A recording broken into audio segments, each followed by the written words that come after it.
今天教兄弟们拆个奔驰 C 级顶棚，把这个卡子撬出来，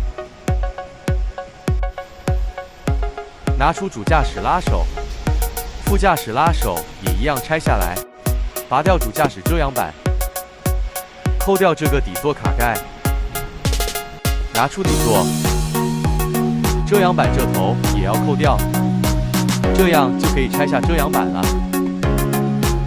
现在拆掉 A 柱饰板，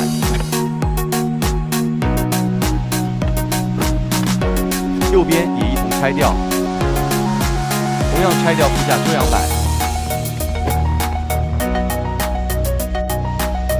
后排拉手有灯，灯后面有线连着，不要扯坏了。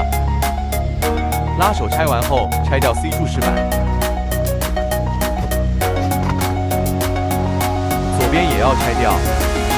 接下来拆掉两侧 B 柱饰板，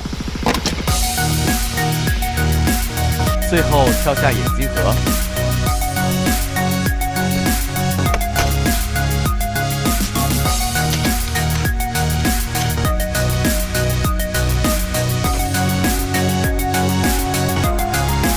把这里卡住的撬下来，然后往后拉，顶棚就掉下来了。